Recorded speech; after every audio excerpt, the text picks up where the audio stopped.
My hands were shaking worse than usual the day Todd Schultz first noticed me, not from nerves but from the milk. 20 years of living downstream could do that to anyone. It all started when I was refilling the punch bowl at the Elkhart Lake Community Center's monthly dance night when he lumbered over. "I'm Todd, I've heard about you." "What have you heard?" "That you're from downstream," he said, "and that downstream girls know how to keep a man happy, that true?" I smiled the way that Mom taught me, small and grateful. "I guess that depends on the man." He laughed too loud, then bought me a beer. Later that night when he drove me home, he tried to kiss me before I'd even said yes. When I pulled back, he shrugged. "I figured you'd be eager." His hand stayed heavy on my waist. I let it linger long enough to let him know he had a chance if he played his cards right before I slipped away. The next morning I dropped by his house to thank him for the ride, and drank the glass of milk his mother offered. Drinking the gloriously pure milk, unpasteurized with a layer of cream on top, my hands felt steady for the first time in ages. Down at our place, Rayburn Rare Earth Processing sat right above us around a bend in the river.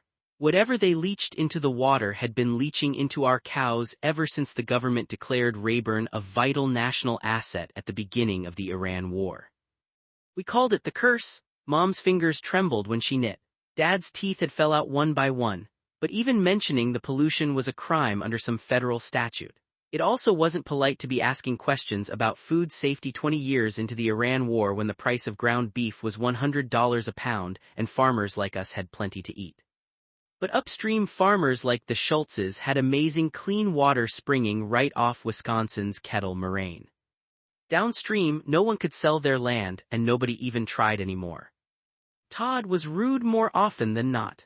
When I took him with me to our usual sheep's head game at the Johnsons, he said, loud enough for everyone to hear, "Better not spill anything on the card table with your family's shaky hands."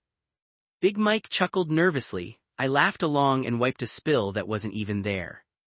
Later that night, parked behind the barn, he got handsy again, and when I asked him to slow down he muttered, "Jesus, Hannah, I'm doing you a favor. Most upstream boys wouldn't touch a downstream girl with a 10-foot pole." So I let him touch what he wanted. The milk at breakfast the next day tasted like absolution. It was like heaven came down to earth. His family's milk didn't taste like metal. Their cheese didn't make your stomach cramp halfway through the meal. All that comfort at the Schultz, and it just made Todd repulsive with a belly soft as a feed sack, sweat stains under his arms, and breath that smelled like a day-old beer can. But his mother poured real cream into her coffee without thinking twice. Sometimes Todd revealed a different side. After I twisted my ankle chasing a loose calf, he showed up at our place with a bag of ice from his family's freezer. "Figured you could use this," he said, almost shy. He sat on our porch steps and didn't paw me once. We just talked about the war and how it had been going on so long nobody remembered why it started.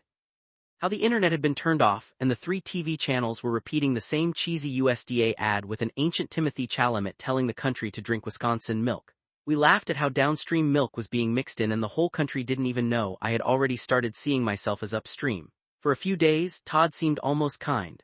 I told myself this was the version of Todd I was marrying. 3 months later, we stood in the same community center and I heard myself say, "I do," while my mother cried. The wedding cake was made with thick, sweet whipping cream. The first week of marriage, he was the Todd I dated, rough around the edges but tolerable. Slowly things began to change. A dark side appeared. Mornings he'd slam the screen door and bark, "Where's my coffee, Hannah? Make it right this time." When I burned the toast once, he threw the plate across the kitchen. "Pick that up," he said, already stomping out. At night, he climbed on top of me without asking, then rolled over and snored while I stared at the ceiling and reminded myself the milk in the fridge was worth it. My hands hadn't trembled in months. One Thursday night at his poker game, he lost $150 and took it out on me the whole drive home. "You probably gave me bad luck. Everything from downstream is cursed." I kept my eyes on the dark road and said nothing. I thought I'd done what I needed to. I kept the house clean, cooked the meals, let him on top of me twice a week like it was payment for the milk. That the trade was fair. It no longer seemed worth it. Looking for a shoulder to cry on, I went home to visit my parents for the first time since the wedding. Mom hugged me tight and stared into my eyes as if she knew what I was going through. Filling her in on my burdens would just add more to the ones she was already carrying, so I said everything was fine upstream. When I was leaving, she slipped a brick of cheddar cheese wrapped in wax paper into my purse. For your husband, she whispered, so he knows you haven't forgot where you're from. The cheese was the color of ivory with the faint tang I used to think was normal. I almost threw it out on the drive back. Almost. Instead, I crumbled it into Todd's scrambled eggs the next morning. He shoveled it in, chewing with delight. Damn, Hannah, this is good, tastes like I don't know, real. He wiped his chin with the back of his hand and grinned at me with the same grin he gave when he told me downstream girls knew how to keep a man happy. You're a good wife, you know that, most girls would have turned mean by now. I smiled the same tight smile my mom taught me, just trying to keep you happy, Todd. After that, I started finding reasons to visit home every few weeks. Mom always had something for me, curds, a wedge of cheddar, a whole wheel of Colby. Being fourth-generation dairy farmers, their bounty was always overflowing.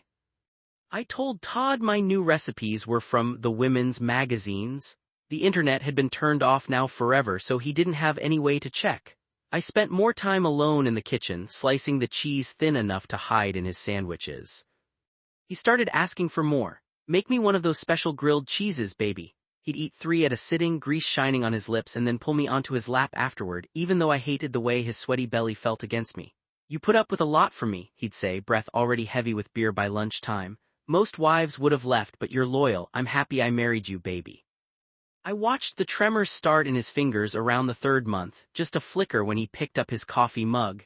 He didn't notice. He told his buddies at the VFW that his wife cooked better than any upstream girl he knew. I'd even take a bite of his sandwich when he offered them back to me. It was worth it.